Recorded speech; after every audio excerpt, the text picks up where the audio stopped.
people of YouTube, and welcome to No Garage Garage.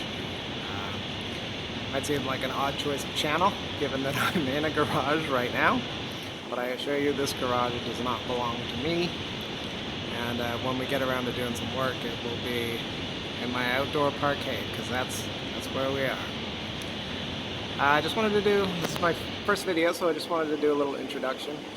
My name is Elliot, and I watch a lot of car channels on YouTube, other people's crappy car projects, so I figured why not make a YouTube channel of my crappy car project.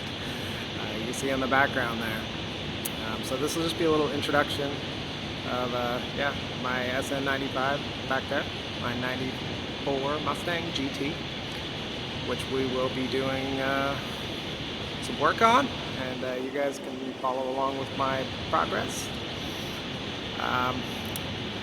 In this video I'll give you a little rundown of like what I've done to the car and what we plan to do to it. So yeah, without further ado, let's get into it. It's kind of been in my group of friends for a long time. One of my friends owned it since like the early 2000s.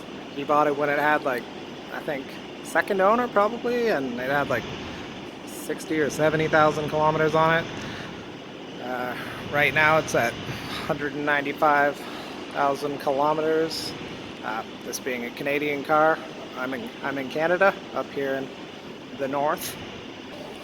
94, 5-liter, mostly stock, pretty much. Engine, all stock, right from the even the original intake. Doesn't even have a cold air on it. The only thing aftermarket there is, right now it's got an off-road H-pipe and Flowmasters. So it sounds mean, but she ain't fast, okay? Anyone who's ever driven one of these stock will attest to that. They're not bad, they're pretty torquey, but it was fast for 94, I suppose. Compared to like a 94 Taurus, it'll smoke most 94 Tauruses. Not the show, I know, but all the other ones, or Tercel or something. So anyway, what can I tell you about this thing? Just this past few months, I lowered the car. So right now it's sitting on Ford Racing C springs, which drop it down about an inch. It's not like a super substantial drop, but it's noticeable, and I kind of dig the way it sits now. I don't think I'd want it any low. Maybe I'd want it slightly lower, but cutting part of a coil or a whole coil out of it could be something I do in the future. I don't know. We'll see. It's got Maximum Motorsports rear control arms, Coney shocks, Maximum Motorsports caster camber plates, and just every other bushing. Every bushing I replaced the inner and outer tie rods, and everything rubber, and everything in the steering and suspension that can wear out I just replaced. So it drives pretty good right now. It feels way better than the old 30-plus-year-old sloppy jalopy suspension.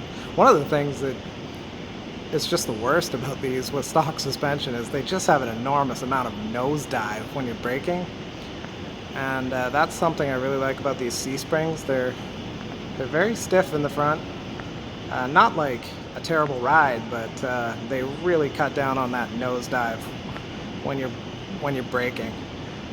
So all around, I really like these springs so far. Maybe I can pop the hood and show you just how stock this thing is. So here we have it, the stock 94 5-liter. Not much to see here. It's 195,000 kilometers now, and what is that in miles? 120,000 miles or so. I did do a compression test on this thing, and it's good across all the cylinders. It doesn't burn any oil. It's got good compression. So we won't be digging into the bottom end of this thing, but pretty much everything else is coming off.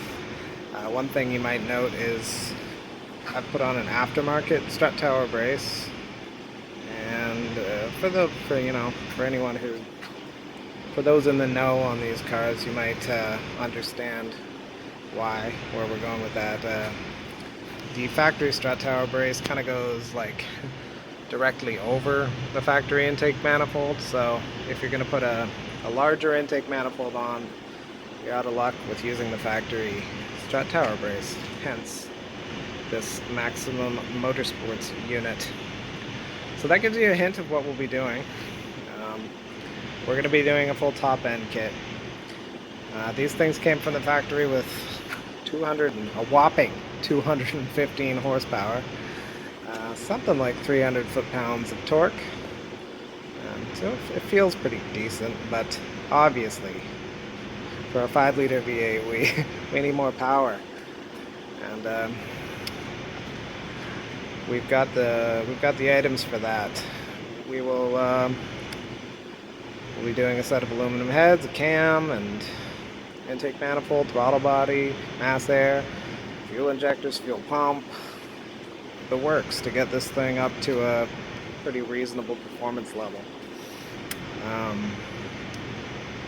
When we go inside, I'll do another little clip here. We'll switch to that, and I'll show you the parts that I have to go on here.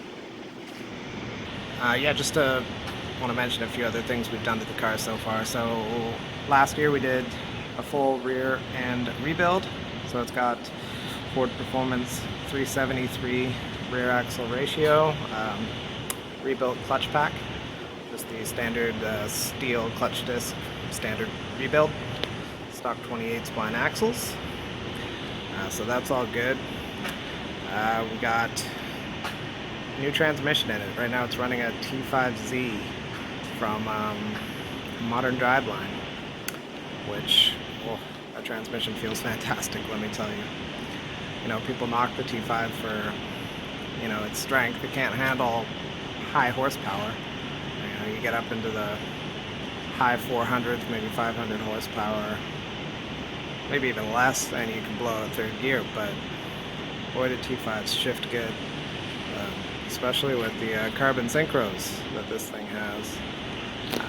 It's also got an MGW shifter on top of that, which feels really good. Just replaced the steering wheel, you might notice. It's a Momo Monte Carlo, 350 mil. I really like that. No airbag anymore, so danger.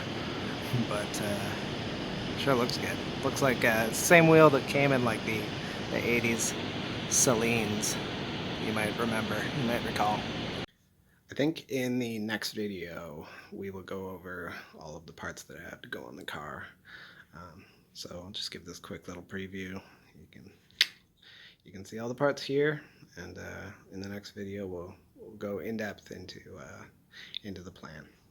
So yeah, check out the next video, and we'll see you there.